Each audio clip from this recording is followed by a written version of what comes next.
ತಾಯಿಯ ದಿನ. ತಾಯಿಯ ದಿನವನ್ನ ಇವತ್ತು ಆಚರಿಸುವುದು. ಹಂಗಂದು ಕೂಡಲೇ 11 ತಿಂಗಳ 29 ದಿನ ಬಿಟ್ಟು ಬಿಡುವುದು ಅಂತ ಅರ್ಥ ಅಲ್ಲ. ತಾಯಿಯ ದಿನವನ್ನ ಆಚರಿಸುವುದು. ಈ ಅಂತಾರಾಷ್ಟ್ರೀಯ ಮಹಿಳಾ ದಿನಾಚರಣೆ ಯಾರು ಇದನ್ನ ಜಾರಿಗೆ ತಂದ್ರು? ಇವತ್ತು ಸಾಮಾನ್ಯವಾಗಿ ಎಲ್ಲ ಕಡೆಯಲ್ಲಿನೂ ಕೂಡ ಆಚರಿಸ್ತಾ ಇದ್ದಾರೆ ತಾಯಿಯ ದಿನವನ್ನ. 1968ರಲ್ಲಿ ಅಮೇರಿಕಾದ ಒಬ್ಬ ಅನ್ನಾ ಜಿನ್ನಸ್ ಅನ್ನುವಂತ ಹೆಣ್ಣು ಮಗಳು ಅಮೇರಿಕದ ಸಿವಿಲ್ ಯುದ್ಧದಲ್ಲಿ ಬಹಳಷ್ಟು ಕುಟುಂಬಗಳು ವಿಚ್ಛಿದ್ರ ಆಗಿ ಹೋಗಿಬಿಟ್ಟು ಅಲ್ಲೆಲ್ಲ ತಾಯಿ ಮಕ್ಕಳ ಬಾಂಧವ್ಯದ ಬೆಸುಗೆಲ್ಲ ಕಿತ್ತು ಹೋಗಿಬಿಟ್ಟು ಅವರನ್ನೆಲ್ಲ ಒಂದುಗೂಡಿಸುವುದಕ್ಕೆ ಅನ್ನಾ ಜಿನ್ನಸ್ ಅನ್ನುವಂತ ಸಮಾಜ ಕಾರ್ಯಕರ್ತೆ ಏನು ಮಾಡಿದಳು ಅಂತಂದ್ರೆ, ಈ ಮಹಿಳೆಯರನ್ನೆಲ್ಲ ಒಗ್ಗೂಡಿಸಿ ಮಹಿಳೆಯರನ್ನೆಲ್ಲ ಒಂದುಗೂಡಿಸಿ ಮಹಿಳಾ ದಿನಾಚರಣೆ ಮಾರ್ಚ್ 8ನೇ ತಾರೀಕು ಅಂತಾರಾಷ್ಟ್ರೀಯ ಮಹಿಳಾ ದಿನಾಚರಣೆಯನ್ನ ಜಾರಿ ತಂದವಳು ಅನ್ನಾ ಜಿನ್ನಸ್ ಅನ್ನುವಂತ ಹೆಣ್ಣು ಮಗಳು. ಇವತ್ತು ನಾಡಿನಾದ್ಯಂತವಾಗಿ ಇದನ್ನ ಆಚರಿಸ್ತಾ ಇದ್ದಾರೆ. ಹೆಣ್ಣು ಮಗಳು ಇವತ್ತು ನಾವಂತೇವಿ ಗಂಡು ಹುಟ್ಟಿದ್ರೆ ದ್ವರಿ, ಹೆಣ್ಣು ಹುಟ್ಟಿದ್ರೆ ವರಿ ಅಂತಿರಲಿಲ್ಲ. ಹಳ್ಳಿ ಭಾಷೆಯೊಳಗೆ ನೋಡ್ತಿರಲಿಲ್ಲ. ನಿಮ್ಮ ಮನೆಯೊಳಗೆ ಅಕ್ಕಿ ಒಳಗೆ ಒಂದು ಎಮ್ಮೆ ಹೆಣ್ಣ ಕರುವಿಗೆ ಜನ್ಮ ಕೊಟ್ಟೇವಿ. ಅದೇ ನಿಮ್ಮ ಮನೆಯೊಳಗೆ ಪಡಸಾಲಿ ಒಳಗೆ ನಿಮ್ಮ ಸೊಸೆ ಅಥವಾ ಮಗಳು ಹೆಣ್ಣು ಮಗುವಿಗೆ ಜನ್ಮ ಕೊಟ್ಟಿದ್ದಾರೆ. ಹಕ್ಕಿಯೊಳಗೆ ಎಮ್ಮೆ ಹೆಣ್ಣ ಕರುವಿಗೆ ಜನ್ಮ ಕೊಟ್ಟಾಗ ಏನಂತೀರಿ ನೀವು? ಭಾಳ ಚಲೋ ಅಥವಾ ಹೈಯನ ಮುಂದೆ ನಡೀತಿದ್ ನೋಡಿ, ಭಾಳ ಚಲೋ. ಪಡಸಾಲೆ ಹೆಣ್ಣು ಹುಟ್ಟೈತಿ, ಅಯ್ಯ ಅಯ್ಯ ಅಂದ್ರಿಲ್ಲ. ಯಾಕಯ್ಯ ಅಂದ್ರಿ? ಇದು ಬರೀ ಆತ ನನಗ ಅಂತ. ಹೆಣ್ಣು ಹುಟ್ಟಿದರೆ ಬರೇ, ಗಂಡು ಹುಟ್ಟಿದರೆ ದೊರೆ. ಭೇದ ಭಾವನೆ ಮಾಡಿದವರು ನೀವ. ಆದ್ರೆ ತಿಳ್ಕೊಂಡಿರ್ಬೇಕು, ನೀವೇನಂತೀರಿ? ಆರತಿಗೊಬ್ಬ ಮಗಳು, ಕೀರ್ತಿಗೊಬ್ಬ ಅಂತೀರಲ್ಲ, ಅದನ್ನ ಬದಲಾಯಿಸ್ಬಿಡ್ರಿ. ಅದನ್ನ ಬದಲಾಯಿಸಬೇಕದನ್ನ. ಆಶ್ರಯಕ್ಕ ಒಬ್ಬ ಮಗಳು, ಆಸ್ತಿ ಒಬ್ಬ ಮಗ. ಹೌದು, ನಾನು ಅದನ್ನ ಪೇಪರ್ಗೆ ಬರ್ದಿದ್ದೇನೆ, ವಿಜಯವಾಣಿ ಪೇಪರ್ಗೆ ಅಂತರಂಗಲ್ಲಿ ಬರ್ದಿದ್ದೇನೆ. ಅದನ್ನು ಪರಿಸ್ಥಿತಿ ಎಲ್ಲಿ ಬಂದು ನಿಂತ್ಕೊಂಡೈತಿ. ದೀಪ ಹಚ್ಚಾಕ ಒಬ್ಬ ಮಗ ಬೇಕು, ದೀಪ ಹಚ್ಚಾಕ ಒಬ್ಬ ಮಗ ಬೇಕು ಅಂತೀರಿ. ಮಗ ಮನೆಗೆ ದೀಪ ಹಚ್ಚುದಲ್ಲ, ಊರಿಗೆ ಹಚ್ತಾನ. ಏನ್ ಮಾಡಲ್ಲ ಮಗನ್ ತಗೊಂಡು. ಅಂಥ ಮಕ್ಕಳಿಂದ ಯಾವ ಕಲ್ಯಾಣ ಆಗ್ಬೇಕು? ನಮ್ಮ ಬಹಳ ಕಂಪ್ಲೇಂಟ್ ಬರ್ತಾವ ನಮ್ಮ ಆಶ್ರಮದೊಳಗೆ. ಮಗ ಹಂಗ ಮಾಡ್ತಾನ್ರಿ, ಹಿಂಗ ಮಾಡ್ತಾನ, ಹೊರಗೆ ಹಾಕ್ಯಾನ ನೋಡ್ರಿ, ಗಂಡ ಬಡದು ಹೊರಗೆ ಹಾಕ್ಯಾನ ನೋಡ್ರಿ, ಮಗ ಸಸಿ ಮಾತು ಕೇಳಾಕತ್ಯಾನ ನೋಡ್ರಿ. ಎಷ್ಟು ಹೆಣ್ಣನ್ನ ಎಷ್ಟು ನಿಕೃಷ್ಟವಾಗುವ ಆ ಅರ್ಥದಲ್ಲಿ ಕಾಣ್ತಾರೆ. ಅಂದೊಂದು ಕಾಲ ಇತ್ತು, ವೇದಗಳ ಕಾಲದಲ್ಲಿ ಮಹಿಳೆಯರಿಗೆ ಒಂದು ಅವಕಾಶವನ್ನು ಸಮಾನವಾಗಿ ಕೊಟ್ಟ ಕಾಲ ಇತ್ತು ವೇದಗಳ ಕಾಲದಲ್ಲಿ. ಮುಂದೆ ಸ್ಮೃತಿಗಳ ಕಾಲದಲ್ಲಿ ಏನಾಯ್ತು ಅಂತಂದ್ರೆ, ಹೆಣ್ಣು ಅಂದರೆ ಶೂದ್ರಳು, ಮಕ್ಕಳನ್ನ ಹಡೆಯುವ ಯಂತ್ರ. ಹೆಣ್ಣು ಅಂತಂದರೆ ಪುರುಷನ ಕೈಗೊಂಬೆ. ಹೆಣ್ಣು ಅಂದರೆ ಅಡಿಗೆಯ ಮನೆಯಲ್ಲಿ ಗಡಿಗೆಯ ಬುಡವನ್ನ ತೊಳೆಯುವ ಒಂದು ಆಳು. ಹೆಣ್ಣನ್ನ ಯಾವ ವರ್ಗಕ್ಕೆ ಸೇರಿಸಿಬಿಟ್ರು ಅಂತಂದ್ರೆ ಶೂದ್ರ ವರ್ಗಕ್ಕೆ ಸೇರಿಸಿದ್ದು ಸ್ಮೃತಿಗಳ ಕಾಲ. ಅವಳು ಬಾಲ್ಯದಲ್ಲಿ ಅವ್ವ ಅಪ್ಪನ ಆಧೀನ ಇರಬೇಕು, ಯೌವನದಲ್ಲಿ ಗಂಡನ ಆಧೀನ ಇರಬೇಕು, ಮುಪ್ಪಿನಲ್ಲಿ ಮಕ್ಕಳ ಆಧೀನ ಇರಬೇಕು. ನಾಸ್ತಿ ಸ್ವಾತಂತ್ರ್ಯಂ ಅರ್ಹತಿ. ಏನ್ ಹೇಳಿಬಿಟ್ರು ಮನೋಮಹರ್ಷಿಗಳು? ಅವಳು ಬಾಲ್ಯದಲ್ಲಿ ಹಿಂಗಿರಬೇಕು, ಯೌವನದಲ್ಲಿ ಹಿಂಗಿರಬೇಕು, ಮುಪ್ಪಿನಲ್ಲಿ ಹಿಂಗಿರಬೇಕಂತ ಬರೆದಿಟ್ರು. ಅವತ್ತಿನ ಒಂದು ಸಾಮಾಜಿಕ ವಾತಾವರಣ ಹಾಗಿರಬೇಕು, ಡಕಾಯತರ ಹಾವಳಿನೂ ಹಾಗಿರಬೇಕು. ಅವರು ಅದನ್ನ ಬರೆದಿರಬೇಕು ಅಂತ ಒಪ್ಪೋಣ ನಾವು. ಸ್ತ್ರೀಗೆ ಸ್ವಾತಂತ್ರ್ಯದ ಅರ್ಹತೆಯೇ ಇಲ್ಲ ಅನ್ನುವಂತ ಶಬ್ದ ಏನಿದ್ದಿಲ್ಲ. ಸ್ತ್ರೀಗೆ ಸ್ವಾತಂತ್ರ್ಯದ ಅವಶ್ಯಕತೆ ಇಲ್ಲ ಅಂತ ಹೇಳಿದ್ರೆ ನಮ್ಗೆ ವರ ಆಗ್ತಿತ್ತು. ಅರ್ಹತೆನೇ ಇಲ್ಲ ಅಂತ ಹೇಳಿಬಿಟ್ಟಾಗ ಅದು ಶಾಪವಾಗಿ ಪರಿಣಮಿಸ್ತು. ಅದನ್ನೇ ನಮ್ಮ ಸಮಾಜ ಮುಂದುವರಿಸಿಕೊಂಡು ಬಂತು. ಹೆಣ್ಣು ಹೊರಗೆ ಹೋದರೆ ದೊಡ್ಡ ಅಪರಾಧ. ಅವತ್ತಿನ ಕಾಲದ ಹೇಳ್ತೇನೆ ನಾನು, ಹೆಣ್ಣು ಅಂದರೆ ಹೊರಗೆ ಹೋದರೆ ದೊಡ್ಡ ಅಪರಾಧ ಮಾಡಿದ ಹಾಗೆ. ಹೆಣ್ಣನ್ನ ಸ್ವತಂತ್ರವಾಗಿ ಬಿಡಬಾರದು ಅಂತ ತಿಳ್ಕೊಂಡು ಬಹಳಷ್ಟು ಕಟ್ಟುನಿಟ್ಟುಗಳನ್ನ ಹಾಕಿ ಅವತ್ತಿನ ಸ್ಮೃತಿ ಕಾಲ. ಅದನ್ನೇ ಮುಂದುವರಿಸಿಕೊಂಡು ನಮ್ಮ ಸಮಾಜ ಬಂತು. ಆದರೆ 12ನೇ ಶತಮಾನದಲ್ಲಿ ಬಸವಾದಿ ಶಿವಶರಣರು ಇದನ್ನು ಒಪ್ಪಲಿಲ್ಲ. ಹೆಣ್ಣಿಗೂ ಸಮಾನ ಅವಕಾಶ ಸಿಗಬೇಕು. ಇವತ್ತು ಹೆಣ್ಣು ಮಕ್ಕಳಿಗೆ ಸಮಾನವಾಗಿರುವಂತ ಅವಕಾಶ ಎಲ್ಲ ಕ್ಷೇತ್ರಗಳಲ್ಲಿ ಯಾರು ಕೊಟ್ಟಿದ್ದಾರೆ? ಸರ್ಕಾರ ಕೊಟ್ಟೈತಿ ಅಂತ 2,000 ರೂಪಾಯಿ ನಿಮ್ಮ ಖಾತೆಗೆ ಜಮಾ ಆಗಿ ಒಕ್ಕಟ್ಟ ಬಸ್ ತಗೊಂಡು ಅಡ್ಡಾಡಕೈತಿರಿ. ನಿಮ್ಗೆ ಯಾಪ ಮುಂಜಾನೆ ಬಸ್ ಬಾದ್ರೆ ಸಂಜೆಗೆ ವಸ್ತಿ ಮನೆಗೆ ಬರೋದು. ಕಂಪ್ಲೇಂಟ್ ಇಷ್ಟು ಬರಕತ್ತೀವ್ರೀಗ. ಅಮ್ಮಾರ ನಮ್ಮ ಮನೆಯಾಗಿ ಮುಂಜಾನೆ 6ಕ್ಕೆ ಹೋಗ್ಯಾಡ್ರಿ, ಮಠದಾಗ ಪ್ರಸಾದ ಐತೇನ್ರಿ ಅದು ಹೋಗ್ತಾರ ಅವರು. ಏನಾದ್ರು ಸ್ವಲ್ಪ ಹೋಗಬೇಡ ಅಂತ ಹೇಳಿದ್ರ ಯಾಕೆ ನೀ ಕೊಟ್ಟೇನು ದುಡ್ಡು? ಸಿದ್ದರಾಮಯ್ಯ ಕೊಟ್ಟಾನ. ಇಷ್ಟ ಆಗಿಬಿಟ್ಟೈತಿಲ್ಲ. ಸ್ವಾತಂತ್ರ್ಯತೆ ಸ್ವೇಚ್ಛತನಾಗಬಾರದು. ಸ್ವಾತಂತ್ರ್ಯ ಬೇಕು, ಸ್ವೇಚ್ಛ ಆಗಬಾರದು. ನಮ್ಮ ಪರಿಸ್ಥಿತಿ ಹೀಗಾಗಿದೆ. ಗಂಡಗೂ ಹೆದರಂಗಿಲ್ಲ, ಈಗ ಮಕ್ಕಳಿಗೂ ಹೆದರಂಗಿಲ್ಲ. ಎಲ್ಲಿ ತನಕ? ಅವ್ರ ಸರ್ಕಾರ ತನಕ ಮತ್ತೈತೆ ಐತಿ. ಇಷ್ಟೊಂದು ಇವತ್ತಿನ ದಿನವಾಗುತ್ತೆ.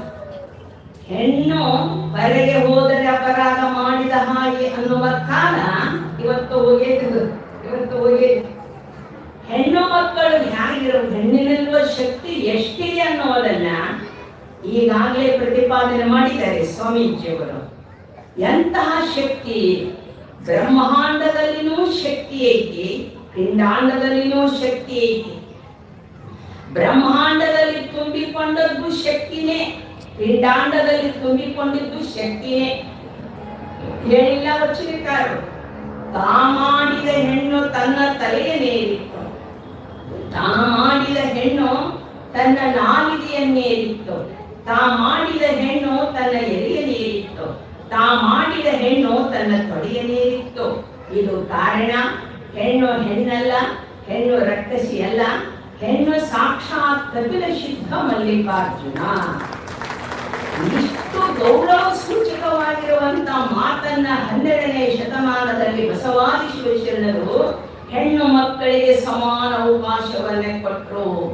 ಪುರುಷನಿಗಿಂತಲೂ ಸ್ತ್ರೀ ಏನು ಕಡಿಮೆ ಅಲ್ಲ ಅಂತ ಹೇಳಿ ಒಳ್ಳೆ ಗೌರವ ಸ್ಥಾನವನ್ನ ಕೊಟ್ಟರು. ತಾ ಮಾಡಿದ ಹೆಣ್ಣು ತನ್ನ ತಲೆಗೆ ಏರಿತ್ತು. ಎಂಥ ಮಾತ್ರಿ! ಈ ಸರಸ್ವತಿ ಬ್ರಹ್ಮ ಕೇಳಿಲ್ಲಂತೆ.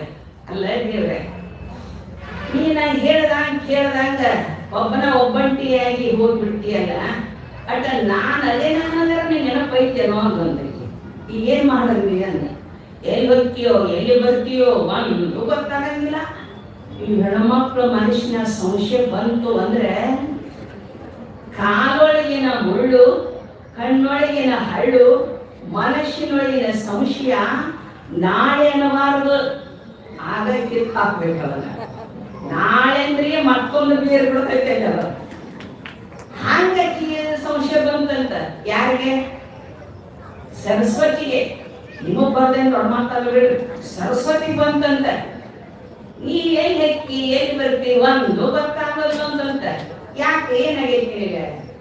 ಅಲ್ಲ, ಒಂದು ನಿಯಮಿತವಾಗಿರುವ ಸಮಯಕ್ಕೆ ಬರಂಗಿಲ್ಲ, ಹೋಗಂಗಿಲ್ಲ, ನಾನು ಯೋಗಕ್ಷೇಮ ಹೇಳಂಗಿಲ್ಲ, ಕಂಡಿರುವಂತ ಮಡದಿ ನಾನು. ನೀವು ಇವಾಗ ಹೋಗೋದಾದ್ರೆ ನನಗೆ ಹೇಳಿ ಹೋಗ್ಬೇಕು, ಮತ್ತ ಅದು ಹೋಗ್ಲಿ ಬಿಡಿ, ನನ್ನನ್ನು ಕರ್ಕೊಂಡು ಅಡ್ಡಾಡ್ರಿ ಅಂತಂಗಿ. ಬ್ರಹ್ಮನಂತ ನಿನ್ನ ಕರ್ಕೊಂಡು ಅಡ್ಡಾಡಕ್ ಹತ್ತಿ ಬಿಟ್ಟೆ ಅಂದ್ರೆ ಸೃಷ್ಟಿ ಕೆಲಸ ನಿಂತು ಹೋಗ್ತಾವ. ಮುಂದಿನ ಪುರುಷ ಕೋಟಿ ಐತಿಲ್ಲ, ಅವರು ನನ್ನಂಗ ಹಿಡಿದು ಕರ್ಕೊಂಡು ಅಡ್ಡಾಡಕ್ ಹಚ್ಚಿ ಬಿಡ್ತಾರೆ. ಅದಕ್ಕೆ ಬ್ಯಾಡ ಅನ್ನಂತ ಬ್ರಹ್ಮ, ಅಕ್ಕಿ ಅನ್ನಂತ ಸರಸ್ವತಿ, ದೇವ್ರೆ ಒಂದ್ ಕೆಲಸ ಮಾಡ, ಮಂದಿಗೆ ಕಂಡಿರಬಾರ್ದು, ನಿನ್ನ ಕಾಯಿ ಬಿಟ್ಟಿರಬಾರ್ದು, ಹಾಗೆ ಕರ್ಕೊಂಡು ಹೋಗ. ಹ್ಯಾಂಗ ಮಾಡೋದು? ಹ್ಯಾಂಗೇನ ನಿಮ್ಮ ನಾಲ್ಗಿ ಮ್ಯಾಗ ಕುಂತು ಬಿಡ್ತೇನೆ ಒಳಗೆ, ಯಾರಿಗೆ ಕಾಣಂಗಿಲ್ಲ. ನೀ ಎಲ್ಲೇ ನೃತ್ಯಂಬುದು ಎಲ್ಲ ನೋಡ್ತೇನೆ ಒಳಗೆ ಕುಂತ್ಕೊಂಡು. ನಾನು ಒಪ್ಪಿಗೆನ ಮತ್ತೆ ಇನ್ನೇನ್ ಮಾಡೋದು? ಮತ್ತೆ ಈ ಹೆಣ್ಣು ತಂದು ಗುಣ ಅನ್ಬೇಕಲ್ಲ. ಸರಸ್ವತಿ ಬ್ರಹ್ಮನ ನಾಲಿಗೆ ಮ್ಯಾಗ ಕುಂತ್ಕೊಂಡ್ಲಂತ, ತಾ ಮಾಡಿದ ಹೆಣ್ಣು ತನ್ನ ನಾಲಿಗೆಯ ಮೇಲಿತ್ತು. ಇದನ್ನ ಲಕ್ಷ್ಮಿ ನೋಡಿದ್ಲಂತ, ವಿಷ್ಣು ಹೇಳಿದ್ಲಂತೆ, ದೇವ್ರೆ ನೋಡಲ್ಲೇ, ಏನ್ ನೋಡೋದು ನೋಡ. ಸರಸ್ವತಿ ಆ ಬ್ರಹ್ಮನ ನಾಲಿಗೆ ಮ್ಯಾಗ ಕುಂತಾಳ, ಎಂತ ಸ್ಥಾನ ಕೊಟ್ಟಾಳ ನೋಡ ಅವತ್ತಿಗೆ. ಮತ್ತ ನಾನು ಅಂದಕ್ಕೆ ನನಗೇನ್ ಜಾಗ ಕೊಡ್ತೀರಿ ಅಂದಕ್ಕೆ, ಎಲ್ಲಿ ಕೊಡೋದು ಜಾಗನ? ಏನ? ನಿಮ್ಮ ವಕ್ಷಸ್ಥಳ, ನಿಮ್ಮ ಎದೆಯ ಭಾಗದಲ್ಲಿ ನಾವು ಕುಂತ್ಕೊಂತೀನಿ ಎಂದು ಲಕ್ಷ್ಮಿ ತಾ ಮಾಡಿದ ಹೆಣ್ಣು ತನ್ನ ಎದೆಯ ನೀರಿ. ಮತ್ತಿನ್ನೇನ್ ಮಾಡೋದು? ಮೌನಂದ ಅವನು ಒಳಗ್ ಕುಂತ್ಕೊಂಡಿಕ್ಕೆ ಲಕ್ಷ್ಮವ್ವ ಎಲ್ಲೆಲ್ಲಿ ಹೋಗ್ತಾ ನೋಡಾಕತ್ತಿದ್ಲು. ವಿಷ್ಣು ಎಲ್ಲೆಲ್ಲಿ ಹೋಗ್ತಾನೆ ಎಲ್ಲ ಒಳಗ್ ಕುಂತ್ಕೊಂಡ ಕಾಯಕತ್ತಿದ್ದಳು. ತನ್ನ ಎದೆಯ ನೀರಿ ತಾ ಮಾಡಿದ ಹೆಣ್ಣು ಏನು ತನ್ನ ತಲೆಯ ನೀರಿ. ಗಂಗಾ ರಭಸದಿಂದ ಬೀಳಾಕತ್ತಿದ್ಲಂತ. ಗಂಗಾ ಅವಾಗ ಕಡಿಮೆ ಪಾರ್ವತಿ ಕುಂತಿದ್ದಲ್ಲ, ಈಕಿ ಗೊತ್ತಾಗಬಾರ್ದಂತ ಅನ್ನಂತವ. ಮತ್ ಈ ಕೆಳಗ್ ಬಂದಿ ಅಂದ್ರೆ ಜಗಳ ಹತ್ತೈತಿ. ಹಂಗೇನ್ ಬಿಡ್ಕಟ್ ಕುಂದಿರ್ತೀರಿ ನ್ಯಾಯ ಅಂತ ಮಾಡಿದ ಹೆಣ್ಣು ತನ್ನ ತಲೆಯ ನೀರಿ. ಈ ಪಾರ್ವತಿ ಕುಂತಿದ್ಲಲ್ಲ, ಅಷ್ಟು ನೋಡಿಲ್ಲಕ್ಕೆ ದೇವ್ರ ಅವ್ರದ್ದು ಹೆಂಗೈತಲ್ಲ. ಮತ್ತ ನಾನು ಕೇಳುವಕ್ಕೆ ನಾ ಎಲ್ಲಿ ಕುಂದ್ರೆ ಅನ್ಲಕ್ಕಿ, ಎಲ್ಲಿ ಕುಂದ್ರ ಅಲ್ಲೇ ಮ್ಯಾಗ ಎಡದೊಡೆ ಮೇಲೆ ಕುಂದ್ರ. ತಾ ಮಾಡಿದ ಹೆಣ್ಣು ತನ್ನ ತೊಡೆಯಲ್ಲಿ ಏನು ಮಾಡಿಲ್ಲಕ್ಕಿ ಪಾರ್ವತಿ? ಪರಮಾತ್ಮನ ಎಡಭಾಗದಲ್ಲಿ ಅರ್ಧ ಭಾಗದಲ್ಲಿ ಪ್ರವೇಶ ಮಾಡಿದ ಶಕ್ತಿಯಾಗಿ ಪ್ರವೇಶ ಮಾಡಿದಳಕ್ಕೆ. ಅದಕ್ಕಾಗಿಯೇ ಅರ್ಧನಾರೀಶ್ವರ ಅರ್ಧನಾರೀಶ್ವರ ಅಂತ ಹೆಸರು ಬಂತು ಪರಮಾತ್ಮಗ. ಅರ್ಧನಾರೀಶ್ವರ ಮೊದಲು ಪೂರ ಈಶ್ವರ ಇದ್ದವ, ಇಲ್ಲಿ ಪ್ರವೇಶ ಮಾಡಿದ್ರೆ ಅರ್ಧನಾರೀಶ್ವರ ಆಗಿಬಿಟ್ಟ. ಹೀಗೆ ಶರಣರು ಹೆಣ್ಣು ಮಕ್ಕಳಿಗೆ ಸಮಾನ ಸ್ಥಾನವನ್ನ ಕೊಟ್ಟಿರುವಂತಹದ್ದನ್ನ ಈ ವಚನದಲ್ಲಿ ಪ್ರತಿಪಾದನೆಯನ್ನ ಮಾಡ್ತಾರೆ. ಹೆಣ್ಣು ಸಾಮಾನ್ಯ ಅಲ್ಲ, ಯಾಕಂದ್ರೆ ಅವಳಲ್ಲಿರುವಂತ ಸಹನೀಯ ಗುಣ, ತ್ಯಾಗ ಗುಣ, ಕ್ಷಮಾ ಗುಣ ಪುರುಷನಿಗೆ ಬರಲಾರ. ಒಂದು ಕೂಸಳಾಕ್ ಹೆಚ್ಚು ಅಂದ್ರೆ ಹೆಚ್ಚು ಕಡಿಮೆ ಡಾಕ್ಟರ್ ಎತ್ಕೊಂಡಿದ್ದ ಅಂದ್ರೆ ಅದೇ ಹೆಚ್ಚು ಅಳಾಕ್ ಹತ್ತಿ ಬಿಡೋದು ತುಗೈದೆ ಏನ ಸಂಬಂಧ ಮಾಡೋದು ಬೀಚ್ ಹೋಗ್ಬಿಡ್ತಾನ. ತಾಯಿ ಹಂಗ ಮಾಡುದಿಲ್ಲ. ಆಡಿ ಬಾ ನನ್ನ ಕಂದ ಅಂಗಾಲ ತೊಳೆದೇನಿ, ತೆಂಗಿನ ನೀರಿನಿಂದ ಬಂಗಾರ ಪಾದ ತೊಳೆದೇನಿ. ಅವು ಕುಡಿಯಾಕ ನೀರು ಸುಡುದಿಲ್ಲ, ಬಂಗಾರ ಪಾದ ಅಂತವು ಎಲ್ಲೆಲ್ಲ ಬಂದಿರ್ತೇನೆ. ಬಂಗಾರ ಪಾದ ತೊಳೆದೇನಿ ತೆಂಗಿನ ನೀರಿನಿಂದ. ತಾಯಿ ವಾತ್ಸಲ್ಯ, ಅವಳ ಪ್ರೀತಿಯ ಅಭಿಮಾನ ಅವಳು. ತಾಯಿ ಎನ್ನುವಂತದ್ದು ದೊಡ್ಡ ವಸ್ತು. ಪ್ರಪಂಚದೊಳಗೆ ತಾಯಿಗಿಂತ ಶ್ರೇಷ್ಠವಾದ ವಸ್ತು ಇನ್ಯಾವುದೂ ಕೂಡ ಇಲ್ಲ. ನಾವು ದುಡ್ಡು ಕೊಟ್ಟರೆ ಏನೆಲ್ಲವನ್ನು ನಾವು ಖರೀದಿಸಬಹುದು. ನಮ್ಮಲ್ಲಿ ಏನಾದರೂ ಕೊರತೆಯಾದರೆ ವಿದೇಶದಿಂದ ದುಡ್ಡು ಕೊಟ್ಟು ವಸ್ತುಗಳನ್ನು ತರಿಸಬಹುದು. ತಾಯಿಯನ್ನ ಮಾತ್ರ ಪಡಲಿಕ್ಕೆ ಆಗುವುದಿಲ್ಲ. ತಾಯಿ ಅನ್ನುವಂತಹದ್ದು ವಿವೇಕಾನಂದರು, ನರೇಂದ್ರ, ಬಾಲಕನಾಗಿರುವ ನರೇಂದ್ರ ಶಾಲೆಯಲ್ಲಿ ಓದುತ್ತಾ ಇದ್ದ. ಓದುವಾಗ ಗುರುಗಳು ಹೇಳಿದ್ರು ಎಲ್ಲ ವಿದ್ಯಾರ್ಥಿಗಳಿಗೆ, ನಾಳೆ ನೀವೆಲ್ಲರೂ ಶಾಲೆಗೆ ಬರುವಾಗ ಸ್ವರ್ಗದಿಂದ ಇಡೀ ಮಣ್ಣು ತರಬೇಕು ಅಂತ ಹೇಳಿದ್ರು ಗುರುಗಳು. ಹುಡುಗರಿಗೆಲ್ಲ ಆಶ್ಚರ್ಯ ಅನಿಸ್ತು. ಸ್ವರ್ಗಗಳಿಂದ ಮಣ್ಣು ತರಬೇಕು, ಸ್ವರ್ಗ ಎಲ್ಲೈತೆ ಏನೋ, ದಾರದ ಎಲ್ಲೈತೆ ಏನೋ. ಎಲ್ಲ ಹುಡುಗರು ಮರುದಿನ ಎಲ್ಲ ಹುಡುಗರು ಬಂದು, ನರೇಂದ್ರನು ಬಂದ. ಗುರುಗಳಿಗೆ ಕೇಳಿದ್ರು, ನಿನ್ನೆ ನಾ ಹೇಳಿದ್ನೆಲ್ಲ ಸ್ವರ್ಗಗಳಿಂದ ಮಣ್ಣು ತಂದಿದ್ದೀರಾ? ಎಲ್ಲ ಹುಡುಗರು ಅಂದ್ರೆ, ಗುರುಗಳ ಸ್ವರ್ಗನ ಗೊತ್ತಿಲ್ಲ, ದಾರಿನೂ ಗೊತ್ತಿಲ್ಲ. ನರೇಂದ್ರ ಬಂದ, ಗುರುಗಳೇ ತಂದಿದ್ದೇನೆ ನಾನು ಅಂದ್ರು. ಹೌದು, ಕರವಸ್ತ್ರದೊಳಗೆ ಆ ಮಣ್ಣು ಕಟ್ಕೊಂಡು ಬಂದಿದ್ದ ನರೇಂದ್ರ. ಅದನ್ನು ಬಿಚ್ಚಿ ಗುರುಗಳ ಮುಂದೆ ಹಾಕಿದ. ನರೇಂದ್ರ, ಸ್ವರ್ಗಗಳಿಂದ ತಂದಿದ್ದೀಯಾ? ಹೌದು ಗುರುಗಳೇ, ಸ್ವರ್ಗದಿಂದ ತಂದಿದ್ದೇನೆ. ಹ್ಯಾಂಗ ಹಾಗೆಪ್ಪ? ಇಲ್ಲ ಗುರುಗಳೇ, ನನ್ನ ತಾಯಿನೇ ನನ್ನ ಸ್ವರ್ಗ. ನನ್ನ ತಾಯಿಯ ಪಾದದ ಕೆಳಗಿರುವಂತ ಮಣ್ಣನ್ನು ನಾನು ತಂದಿದ್ದೇನೆ ಅಂತ ಹೇಳಿದ. ತಾಯಿ ಎನ್ನುವಂಥದ್ದನ್ನ ಇವತ್ತು ಗಮನಿಸಬೇಕು. ಎಷ್ಟು ಈ ನರೇಂದ್ರ ತಾಯಿ ಬಗ್ಗೆ ಎಷ್ಟು ಗೌರವ ಕೊಟ್ಟಿದ್ದರು ಅನ್ನುವುದನ್ನ ಇವತ್ತಿನ ವಿದ್ಯಾರ್ಥಿಯ ಯುವ ಪೀಳಿಗೆ ಅದರ ಅನುಕರಣ ಮಾಡಿಬಿಟ್ರೆ ಇವತ್ತು ವೃದ್ಧಾಶ್ರಮಗಳೇ ನಿರ್ಮಾಣ ಆಗುವುದಿಲ್ಲ. ಆದರೆ ಏನು ಮಾಡೋದು? ಪರಿಸ್ಥಿತಿ ತುತ್ತು ಕೊಟ್ಟ ಮುತ್ತು ಕೊಡುವವಳು ಬಂದಾಗ ತುತ್ತು ಕೊಡುವವಳನ್ನ ಮರೆಯುವರು. ಹಂಗ ಆಗಬಾರದಲ್ಲ. ತಾಯಿ ಅನ್ನುವಂಥದ್ದು ಈ ಸೃಷ್ಟಿ ನಿರ್ಮಾಣ ಆಗಿರುವುದೇನೆ. ತಾಯಿ ಅನ್ನುವಂಥ ಶಬ್ದ ನೀವು ನೋಡ್ರಿ, ಇಡೀ ಅಖಂಡವಾದ ಭಾರತವೆಲ್ಲ ನದಿ ಹರಿದಿದ್ದಾವ. ಆ ನದಿಗಳಿಗೆಲ್ಲ ಹೆಸರು ಯಾರು ಅದಾವು? ನಮ್ಮವ ಅಂತ ಬಿಡ್ರಿ, ಇವ್ರು ಯಾರಿಲ್ಲ, ನಮ್ಮವ ಅದಾವ. ಹೌದಲ್ಲ? ಗಂಗಾ, ಯಮುನಾ, ಸರಸ್ವತಿ, ಕುಮುದೋತಿ, ತುಂಗೆ, ಭದ್ರೆ ಒಂದೇ. ನಾ ಹಿಂಗೆ ಹೇಳ್ತಿದ್ದೆ ಒಂದು ಸಂದರ್ಭದೊಳಗೆ, ನಮ್ಮ ಮುಂಡರಿಗೆ ಅಪ್ನಾರ ಅಂದ್ರೆ ಏನಂತ ನಮ್ದೊಂದು ಐದು ಕರಿ ಅಂದ್ರು. ಯಾವ್ದಪ್ಪ ನಿಮ್ದಂಗೆ? ಬ್ರಹ್ಮಪುತ್ರ ಅಂದ್ರು ಅವರು. ಬ್ರಹ್ಮಪುತ್ರ ಇರ್ಬೋದು, ಕುಡಿಯುವ ನೀರು ಯಾರಕ್ಕಿ? ಗಂಗಾ ಅಂದ್ರೆ ಹೆಂಗೆ ಹೇಳು? ಅದ್ರ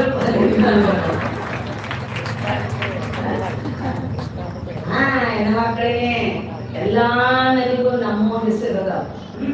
ಹುಟ್ಟಿ ಬಿತ್ತುವ ಭೂಮಿ, ಭೂಮಿ ತಾಯಿ. ನಾವು ವಾಸಿಸುವಂತ ದೇಶ ಭಾರತ ಮಾತೆ, ಅದರಲ್ಲಿಯೂ ಕರ್ನಾಟಕ ಮಾತೆ. ಗಳಿಸುವಂತ ದುಡ್ಡು ಲಕ್ಷ್ಮಿ, ಕುಡಿಯುವ ನೀರು ಗಂಗಾ, ಮತ್ತ ಉಣ್ಣುವ ಅನ್ನ ಅನ್ನಪೂರ್ಣೇಶ್ವರಿ. ನಮ್ಮವಾಗಲೆಲ್ಲ ಮತ್ತೆ ಇವ್ರು ಏನಿಲ್ಲ ನಮ್ಗಾಗ್ತದೆ. ಯಾವ್ದದ ಬೈಕೊಳ್ಳೋದಷ್ಟ. ನಾನು ಹಿಂಗೆ ಹೇಳ್ತಿದ್ದೆ ಒಂದು ಕಡೆ, ಹೇಳುವಾಗೆ ಎಲ್ಲ ಕೇಳ್ಕೊಂಡು ಹೋಗಿ ನಾವು ಮನೆಗೆ ಹೆಣ್ಮಕ್ಳ ಎತ್ತು ಹೇಳಿಬಿಟ್ರೆ ಮನೆಗೆ ಹೋದ ನಂತರ ಮರುದಿನ ಹಬ್ಬ ಯಾವುದೋ ಪಕ್ಕದ ಮನೆಯವರು ಆ ಮನೆ ಹೆಣ್ಮಗಳನ್ನ ಮುತ್ತೈದರಿಗೆ ಕರೆದಾರೆ. ಗಂಡ ಹೊಲಕ್ಕೆ ಹರಗಾಕ್ ಹೋಗ್ಯಾನ. ಸಾಯಂಕಾಲ ಮಧ್ಯಾಹ್ನ ಟೈಮ ಬಂದಾನ. ಈಕೆ ಪಕ್ಕದ ಮನೆ ಹುಡಿ ತುಂಬ್ಕೊಳಕ್ ಹೋಗ್ಯಾಳ. ಅವಾಗ ಒಲೆಗೆ ಏನಿಲ್ಲ, ಒಲೆ ಬೆಕ್ ಮಕ್ಕೊಂಡ್ಬಿಟ್ಟೈತಿ. ಅದಕ್ಕಾರ ಹಸಿವಾಗೈತಿ. ಈತ ಹೋಗಿ ಮುಖ ತೊಳ್ಕೊಂಡು ಕುಂತ್ಕೊಂಡ. ಆಕೆ ಪಕ್ಕದ ಮನೆಯಿಂದ ಹುಡಿ ತುಂಬ್ಕೊಂಡು ಬಂದ್ರ. ಏನ್ ಹೋಗಿದ್ದಿ ಅಂತ. ಪಕ್ಕದ ಮನೆ ಗಂಗಮ್ಮ ಮುತ್ತೈದರಿದ್ರೆ ಹೋಗಿದ್ದೆ ನಾನು. ಕುಡಿಯಾಗ ಏನೇನ್ ಅದಾವ? ಕುಡಿಯಾಗ ಕೊಬ್ಬರಿ ಬಟ್ಲೆ ಐತಿ, ಬಾಳೆಹಣ್ಣು ಅದಾವು ಅಂತ ಹೇಳಿದ್ರು. ಹಸಿವು ಭಾಳ ಆಗೈತಿ, ಹಣ್ಣು ಕೊಬ್ಬರಿ ಪಟ್ಟು ಬಿಡು ಅಂದ. ನನಗೆ ತುಂಬ್ಯಾರ ಹುಡಿ, ನಿನಗಲ್ಲ ಅಂದ. ಅವಾಗ ಏನಂದ ಗಂಡ, ಏ ಹುಚ್ಚಿ ನಾವೇನಂತ ನಿನ್ ತುಂಬ್ಯಾರ ಹುಡಿ ಅಂದ. ಮತ್ತೆ ಅವ್ರಿಗೂ ಸಮಾನ ಹೇಳ್ಬೇಕಲ್ಲ, ಮತ್ತೆ ಕೃಷಿಕರಿಗೆ ಬ್ಯಾಲೆನ್ಸ್ ತಪ್ಪ. ಹೆಣ್ಣು ಜಗದ ಕಣ್ಣು, ಎಷ್ಟು ಎಂಥ ಶಕ್ತಿಯುತವಾಗಿರುವಂತಹದ್ದು. ಬ್ರಹ್ಮಾಂಡದ ಒಳಗೆ ಬೀಸುವ ಗಾಳಿಯಲ್ಲಿ ವೇಗರೂಪ ಶಕ್ತಿ ಐತಿ. ಹರಿಯುವ ನೀರಿನಲ್ಲಿ ಅದರೊಳಗೆ ವೇಗರೂಪ ಶಕ್ತಿ ಐತಿ. ಬೀಸುವ ಗಾಳಿಯಲ್ಲಿ ಚಲನ ರೂಪ ಶಕ್ತಿ ಐತಿ. ಉರಿಯುವ ಅಗ್ನಿಯಲ್ಲಿ ದಾಹಕ ರೂಪ ಶಕ್ತಿ ಐತಿ. ಈ ಪೃಥ್ವಿಯಲ್ಲಿ ಭಾರ ಬರುವ ಶಕ್ತಿ ಐತಿ. ಪಂಚ ಮಹಾಭೂತಗಳಲ್ಲಿ ಶಕ್ತಿ ಇದೆ. ಹಾಗೆ ಪಿಂಡಾಂಡದಲ್ಲಿಯೂ ಶಕ್ತಿ ಇದೆ. ಪಿಂಡಾಂಡದಲ್ಲಿ ದೇಹ ಒಂದು ಭಾರವನ್ನ ಎತ್ತಬೇಕಾದ್ರೆ ಶಕ್ತಿ ಬೇಕಲ್ರಿ, ಒಳಗೆ ದೈಹಿಕ ಶಕ್ತಿ ಬೇಕು. ಹೇಳಿದ ವಿಷಯವನ್ನ ತಿಳಿದುಕೊಳ್ಳಲಿಕ್ಕೆ ಬುದ್ಧಿರೂಪ ಶಕ್ತಿ ಇರಬೇಕು. ಕಷ್ಟ ನಷ್ಟಗಳನ್ನ ಸಹಿಸಿಕೊಳ್ಳುವಲ್ಲಿ ಮನೋರೂಪ ಕ್ಷಮಾ ಶಕ್ತಿ ಇರಬೇಕು. ಏನೆಲ್ಲ ಒಳಗಿರುವಂತ ಪಂಚ ಜ್ಞಾನೇಂದ್ರಿಗಳು, ಪಂಚ ಕರ್ಮೇಂದ್ರಿಗಳು ಇವೆಲ್ಲವೂ ಕೂಡ ಶಕ್ತಿದಾಯಕ ಇರುವಾಗಲೇ ನಮ್ಮ ಕಾರ್ಯಗಳು ನಡೀತಾ ಇದ್ದಾವ. ಪ್ರತಿಯೊಂದು ಅಣುವಿನಲ್ಲಿಯೂ ಕೂಡ ಶಕ್ತಿ ತುಂಬಿಕೊಂಡಿದೆ. ಶಕ್ತಿಯ ವಿಸ್ತಾರವೇ ಈ ಪ್ರಪಂಚ ಇದೆ. ಶಕ್ತಿಯನ್ನ ಬಿಟ್ಟು ಪ್ರಪಂಚ ಇಲ್ಲ. ಒಂದು ಬಟ್ಟೆ ಇದೆ, ಬಟ್ಟೆ ಇದ್ರೆ ನೀವು ಅಂಗಡಿಗೆ ಹೋಗ್ತೀರಿ, ಗಂಗಾವತಿ ಅಂಗಡಿಗೆ ಹೋದ್ರಿ, ಅಲ್ಲಿ ಹೋಗಿ ಹೇಳಿದ್ರಿ, ನೋಡ್ರಪ್ಪ ಮತ್ತ ನಮಗೊಂದು ಮೀಟರ್ ಬಟ್ಟಿ ಕೊಡ್ರಿ ಅಂದ್ರಿ. ಬಟ್ಟಿ ಕೊಡ್ರಿ ಅಂದಾಗ ಅವ್ರ ಬಟ್ಟಿ ಕಾಗಿರ್ತಾವ ನೀವು ಮುಂದಿಟ್ರು. ಅವಾಗ ನೀವೇನಂದ್ರಿ, ನಮಗ ಆ ಒಳಗಿನ ಎಳಿ ಬ್ಯಾಡ್ರಿ, ಬಟ್ಟಿ ಹಾಕಕ್ ಕೊಡ್ರಿ ಅಂದ್ರೆ ಒಳಗೆ ಎಳಿದಂದ್ರೆ ಅಡ್ಡವುದೇರಿ, ಅವು ಬೇಡ, ನಮ್ ಬಟ್ಟಿ ಹಾಕಕ್ ಕೊಡ್ರಿ ಅಂತ ಕೊಡಕ್ ಕೊಟ್ಟೆ ನಂಗದ. ಒಳಗಿರುವ ತಂತುಗಳ ಸಂಯೋಗವೇ ಬಟ್ಟಿ ಆಗೈತಿ. ಒಳಗಿರುವ ಅಡ್ಡ ಉದ್ದ ಎಳಿ ಬಿಟ್ಟು ಬಟ್ಟೆ ಹಾಕಕ್ ಕೊಡು ಅಂದ್ರೆ ಆ ಎಳಿ ತಗೊಂಡ ಬಟ್ಟೆ ಹೇಗದು, ಅದ್ರ ಬಿಟ್ಟು ಇರವೇ ಇಲ್ಲದ ಬಟ್ಟಿ. ಹಾಗೆ ಒಂದು ಹೂ ಇದೆ, ಹೂವಿನೊಳ ಸುವಾಸನೆ ಇದೆ. ನಮ್ಮ ಹೂ ಹಾಕಕ್ ಕೊಡ್ರಿ, ಸುವಾಸನೆ ಬೇಡ ಅಂದ್ರೆ ಬೇರ್ಪಡಿಸಕ್ ಬರ್ತೈತೇನದು? ಬರುದಿಲ್ಲ. ನೀವು ಕಿರಾಣಿ ಅಂಗಡಿಗೆ ಹೋದ್ರಿ, 1 kg ಸಕ್ಕರೆ ಕೊಡ್ರಿ ಅಂದ್ರಿ, ಅವ್ರು ತೂಗಿ ಕೊಡಾಕತ್ತಿದ್ರು. ನಮ್ಮ ಮನೆಗೆಲ್ಲ ಶುಗರ್ ಪೇಷಂಟ್ ಅದಾವ್ರಿ, ಸಿಹಿ ಬೇಡ ಸಕ್ಕರೆ ಅಷ್ಟ ಕೊಡ ಅಂದ್ರೆ ನಾನು ಕೊಡಕ್ ಗೊತ್ತಿರೋದು. ಸಕ್ಕರೆಯನ್ನ ಬಿಟ್ಟು ಸಿಹಿ ಇಲ್ಲ, ಸಿಹಿಯನ್ನ ಬಿಟ್ಟು ಸಕ್ಕರೆ ಇಲ್ಲ. ಹೂವನ್ನ ಬಿಟ್ಟು ಸುವಾಸನೆ ಇಲ್ಲ, ಸುವಾಸನೆಯನ್ನ ಬಿಟ್ಟು ಹೂ ಇಲ್ಲ. ಎಳೆಗಳನ್ನ ಬಿಟ್ಟು ಬಟ್ಟೆ ಇಲ್ಲ, ಬಟ್ಟೆಯನ್ನ ಬಿಟ್ಟು ಎಳೆಗಳಿಲ್ಲ. ಶಿವನನ್ನ ಬಿಟ್ಟು ಶಕ್ತಿ ಇಲ್ಲ, ಶಕ್ತಿಯನ್ನ ಬಿಟ್ಟು ಶಿವನಿಲ್ಲ. ಶಕ್ತಿ ಶಿವ, ಶಕ್ತಿ ವಿಚಿತ್ರ ಬೇರೆ ಸಿದ್ಧಾಂತವನ್ನ ಒಪ್ಪಿದವರಿಗೆ ಶಿವ. ಅದಕ್ಕಾಗಿ ವೀರಶೈವ ಧರ್ಮದಲ್ಲಿ ಬಸವಾದಿ ಶಿವಶರಣರ ಅಭಿಪ್ರಾಯದಲ್ಲಿ ಸ್ತ್ರೀಗೆ ಸಮಾನ ಅವಕಾಶವನ್ನ ಕೊಟ್ಟಿದ್ದಾರೆ. ನೀವು ಒಂದೊಂದು ಧರ್ಮ ವಿಚಾರ ಮಾಡ್ರಿ, ಈಗ ಸುಮ್ಮನೆ ಟೈಮ್ ಅಂತ ವಿಚಾರ ಮಾಡಿ, ಒಂದೊಂದು ಧರ್ಮ ವಿಚಾರ ಮಾಡ್ರಿ. ಎಷ್ಟೊಂದು ನಮ್ಮ ಬಸವಾದಿ ಶಿವಶರಣರು ಎಂಥ ಸಮಾನ ಅವಕಾಶವನ್ನು ನಮಗೆ ಕೊಟ್ಟಿದ್ದಾರೆ ಅಂದ್ರೆ, ಈಗ ಒಂದು ನೀವು ಬಹಳ ದೂರ ಹೋಗ್ಬೇಕು, ಒಂದೊಂದು ಧರ್ಮ ಒಂದೊಂದು ವಿಚಾರ ಮಾಡೋಣ. ಈಗ ಕ್ರೈಸ್ತ ಧರ್ಮಕ್ಕೆ ಬರೋಣ. ಮೊದಲೇ ಕ್ರೈಸ್ತ ಧರ್ಮ. ಆ ಕ್ರೈಸ್ತ ಧರ್ಮದೊಳಗೆ ಕೇವಲ ಒಬ್ಬ ಸೇವಕಿಯಾಗಿ ಮುಂದುವರಿಯಬಹುದೇ ವಿನಃ ಒಬ್ಬ ಗುರುವಾಗಿ ಉಪದೇಶವನ್ನ ಮಾಡುವಂತ ಅಧಿಕಾರ ಆ ಧರ್ಮದ ಹೆಣ್ಣು ಮಗಳಿಗಿಲ್ಲ. ಒಬ್ಬ ನನ್ನಾಗಬಹುದು, ಕೋಪ ಆಗುವಂತ ಅಧಿಕಾರ ಕ್ರೈಸ್ತ ಧರ್ಮದವರು ಕೊಟ್ಟಿಲ್ಲ ಹೆಣ್ಣಿಗೆ. ಇದು ಕ್ರೈಸ್ತ ಧರ್ಮ. ಇಸ್ಲಾಂ ಧರ್ಮಕ್ಕೂ ಬರೀ ಈಗ ಇಸ್ಲಾಂ ಧರ್ಮದಲ್ಲಿ ಹೆಣ್ಣು ಮಗಳು ಇನ್ನೂ ಘೋಷಾ ಪದ್ಧತಿ ಹೋಗಿಲ್ಲ, ಅವರಲ್ಲಿ ಸಂಪೂರ್ಣವಾಗಿ ಹೋಗಿಲ್ಲ. ಗಂಡ ತೀರಿಕೊಂಡರೆ ಸ್ಮಶಾನಕ್ಕೆ ಹೋಗುವ ಸ್ವಾತಂತ್ರ್ಯ ಇಲ್ಲ ಅವಳಿಗೆ. ಮಸೀದಿಗೆ ಹೋಗಿ ನಮಾಜ್ ಮಾಡುವ ಸ್ವಾತಂತ್ರ್ಯ ಇಲ್ಲ ಅವರಿಗೆ. ಇದು ಯಾವ ಧರ್ಮ? ಇಸ್ಲಾಂ ಧರ್ಮ. ಇನ್ನು ಬೌದ್ಧ ಧರ್ಮಕ್ಕೆ ಬರೀ ನೀವು. ಬೌದ್ಧ ಧರ್ಮದೊಳಗೆ ಬುದ್ಧದೇವ ಹೆಣ್ಣು ಮಕ್ಕಳಿಗೆ ಕೆಲವೊಂದು ದಿನ ಅವಕಾಶವನ್ನು ಕೊಟ್ಟ. ಮುಂದೆ ಒಂದು ಸಮಯದಲ್ಲಿ ಆತ ಹೇಳ್ತಾನೆ, ಆನಂದ ಅನ್ನೋ ಶಿಷ್ಯನ ಮುಂದೆ ಹೇಳ್ತಾನೆ, ನೋಡು, ನನ್ನ ಧರ್ಮದೊಳಗೆ ಹೆಣ್ಣು ಮಕ್ಕಳು ಪ್ರವೇಶ ಆಗಿದ್ದರಿಂದ ನನ್ನ ಧರ್ಮಕ್ಕ ಅರೆ ಆಯುಷ್ಯ ಆಯಿತು ಅಂತ. ಇದು ತಿರಸ್ಕಾರದಲ್ಲಿ ಹೋದ ಅರೆ ಆಯುಷ್ಯ ಆಯಿತು. ಯಾಕಂದ್ರೆ ಅವಳ ಹೆಣ್ಣು ಮಕ್ಕಳು ಪ್ರವೇಶ ಮಾಡಿದ್ದರಿಂದ ಈ ತಿರಸ್ಕಾರದ ಬಳಿ. ಜೈನ ಧರ್ಮದೊಳಗೆ ಶ್ರಾವಕಿಯಾಗಿ ಮುಂದುವರಿಯಬಹುದೇ ವಿನಃ ಒಬ್ಬ ಗುರುವಾಗಿ ಮುಂದುವರಿಯುವ ಸ್ವಾತಂತ್ರ್ಯ ಅಲ್ಲಿಲ್ಲ. ಇನ್ನು ವೈದಿಕ ಧರ್ಮಕ್ಕೆ ಬನ್ನಿ. ವೈದಿಕ ಧರ್ಮದಲ್ಲಿ ಹೆಣ್ಣು ಅಂತಂದ್ರೆ ಗಂಡನೊಡನೆ ಸ್ವರ್ಗವನ್ನು ಸೇರಬೇಕು ಆಕಿ, ಗಂಡನ ಸೇವೆಯನ್ನೇ ಮಾಡಬೇಕು ಆಕಿ, ಗಂಡನೇ ಪರದೈವ, ಗಂಡನೇ ಪಂಚಪ್ರಾಣ. ಏನು ಬರೆದಿಟ್ಟು ಬಿಟ್ರಲ್ಲ. ಅಲ್ಲ, ಹೆಣ್ಣು ಮಕ್ಕಳಿಗೆ ಗಂಡ ಪರದೈವ ಎಂಬ ಮಾತು ನಾವು ಅಲ್ಲಗಳಿಲ್ಲ. ಆದರೆ ಅಷ್ಟಕ್ಕೆ ಸೀಮಿತ ಮಾಡಿಬಿಟ್ರು ಹೆಣ್ಣನ್ನ ಬದುಕನ್ನ.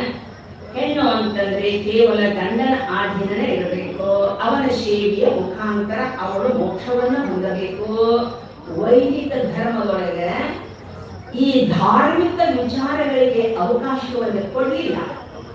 ಆ ಹೆಣ್ಣನ್ನ ಬಹಳ ದೂರ ಇಟ್ಟು ಬಿಟ್ರು. ಹೆಣ್ಣನ್ನ ದೂರಿಟ್ಟು ದೇವರ ಪೂಜೆಯನ್ನ ಮಾಡುವ ಹಕ್ಕು ಇಲ್ಲ ಅವಳಿಗೆ, ಸ್ವಾತಂತ್ರ್ಯ ಇಲ್ಲ. ವೇದಗಳನ್ನ ಓದುವಂತ ಸ್ವಾತಂತ್ರ್ಯ ಇಲ್ಲ ಅವಳಿಗೆ.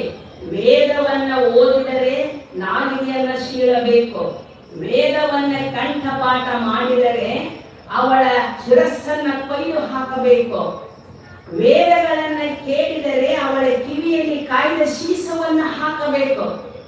ಏನ್ ತಪ್ಪು ಮಾಡಿದ್ರಿ ಹೆಣ್ಣು ಕುಲ? ಇಷ್ಟೆಲ್ಲ ಬರೆದಿಟ್ರು. ಹೆಣ್ಣನ್ನ ಬಹಳ ಕನಿಷ್ಠ ಕನಿಷ್ಠ ಕನಿಷ್ಠ ಅನ್ನುವ ರೂಪದಲ್ಲಿ ವೈದಿಕ ಧರ್ಮದೊಳಗೆ ಸ್ವಾತಂತ್ರ್ಯ ಸಿಗದೆ ಹೋದಾಗ ಬಸವಣ್ಣನವರ ಅಂತರಂಗದ ಆ ಸಮನ್ವತೆಯ ಕಾಂತಿಯ ಕಿಡಿ ನನ್ನ ಮನೆಯಿಂದಲೇ ಪ್ರಾರಂಭ ಆಗಬೇಕು ಅಂತ ತಿಳ್ಕೊಂಡು ಅಕ್ಕನಾಗಮ್ಮನನ್ನ ಜೊತೆಗೆ ಕರೆದುಕೊಂಡು ಹೋಗಿ ಸಂಗಮನ ನಾಥನಲ್ಲಿ ಸಮಾನವಾಗಿರುವಂತ ಅವಕಾಶವನ್ನ ಜಾತವೇದ ಮುನಿಗಳು ಕೊಟ್ಟರು. ಅವರಿಂದ ಬಸವಣ್ಣನವರು ಅಕ್ಕನಾಗಮ್ಮ ಆ ಧಾರ್ಮಿಕ ವಿಧಿ ವಿಧಾನಗಳನ್ನ ಸ್ವೀಕಾರ ಮಾಡಿದರು, ವೇದಗಳನ್ನ ಅಧ್ಯಯನ ಮಾಡಿದರು.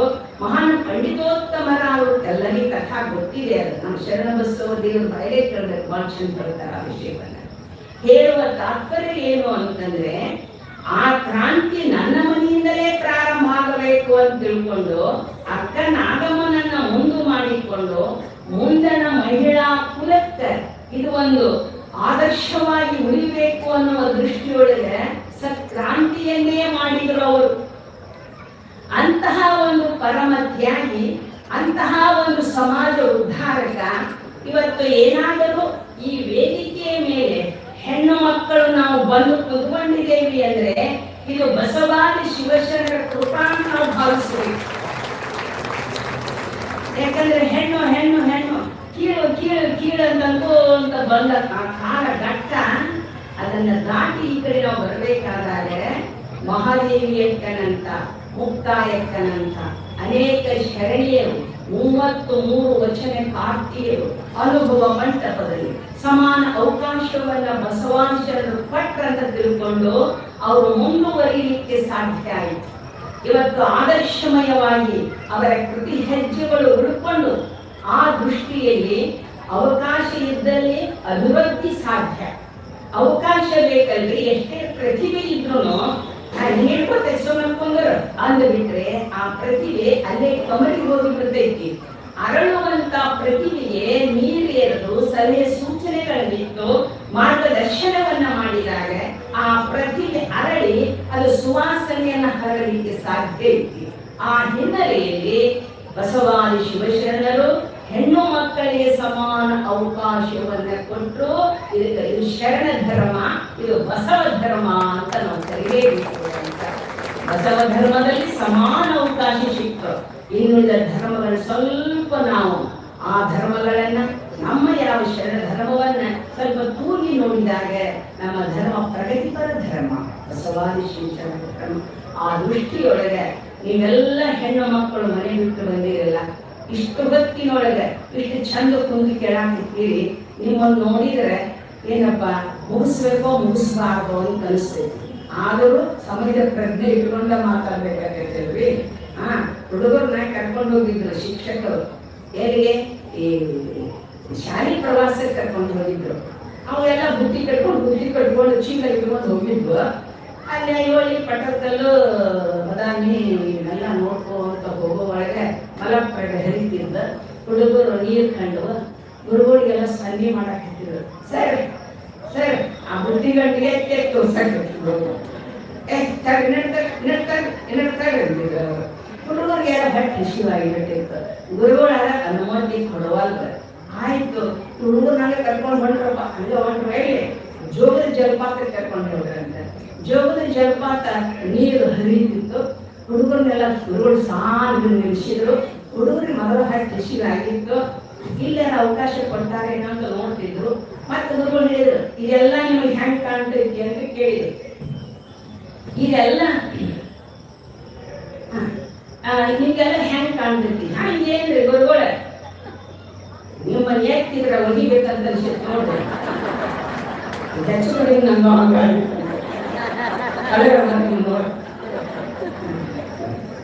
ಅದಕ್ಕಾಗಿ ಯಾಕಂದ್ರೆ ತಾಯಿಗೂ ಒಂದು ಮಹತ್ವ ಇರ್ತೈತಿ, ಅದಕ್ಕೆ ನೆಟ್ಟಿವಿಟಿ ಇರ್ತೈತಿ. ಆ ದೃಷ್ಟಿಯೊಳಗೆ ಈ ಕಾರ್ಯಕ್ರಮದ ಅಭಿಮಾನದಿಂದಾಗಿ ನಾವು ನಮ್ಮ ಪರ್ವಿಯವರು ಅಣ್ಣವರು, ನಮ್ಮ ಗಾಮನಗಟ್ಟಿಯವರು ಭಕ್ತ ಮಂಡಳಿ, ನಮ್ಮದು ಶಿವಾನಂದಪ್ಪನ ಭಕ್ತ ಮಂಡಳಿ, ಅವರು ರಾಜಣ್ಣವರು ಫೋನ್ ಮಾಡಿದ್ರು ಬರಬೇಕು ಅಂತ ಹೇಳಿ. ನಮ್ಮ SC ಪಾಟೀಲ್ KCC ಬ್ಯಾಂಕಿನ ನಿವೃತ್ತ ಅಧ್ಯಕ್ಷರು, ಬಹಳ ಅಭಿಮಾನಿಗಳು. ಅಮ್ಮವ್ರ ಬರಲೇಬೇಕ್ರಿ, ಬಹಳ ಚಂದ ಜನ ಸೇರ್ತಾರೋ, ಎಷ್ಟು ಆಸಕ್ತಿ ಇದೆ ಅವರಲ್ಲಿ ಅಂತೇಳಿ ನಿಮ್ಮನ್ನು ನೋಡಿದಾಗ ನನಗೂ ಬಹಳ ಸಂತೋಷ ಅನಿಸೈತಿ. ಸಿದ್ದಪ್ಪಜ್ಜ ಎಲ್ಲರನ್ನು ಸರ್ವರನ್ನು ಸಮಸ್ತರನ್ನ ಅನುಗ್ರಹ ಮಾಡಲಿ ಅಂತ ತಿಳ್ಕೊಂಡು ಆ ಗುರುದೇವನ ಚರಣಗಳಿಗೆ ವಂದಿಸಿ ಎರಡು ನುಡಿಸೇವೆಯ ನಮ್ಮ ಪಾದಕ್ಕೆ ಅರ್ಪಿಸಿ ನಿಮ್ಮೆಲ್ಲರಿಗೂ ಶರಣ ಇರ್ತಾ ಈ ನುಡಿಗೆ ನನಗೆ ರಾಮ ಕೊಡ್ತಾರೆ.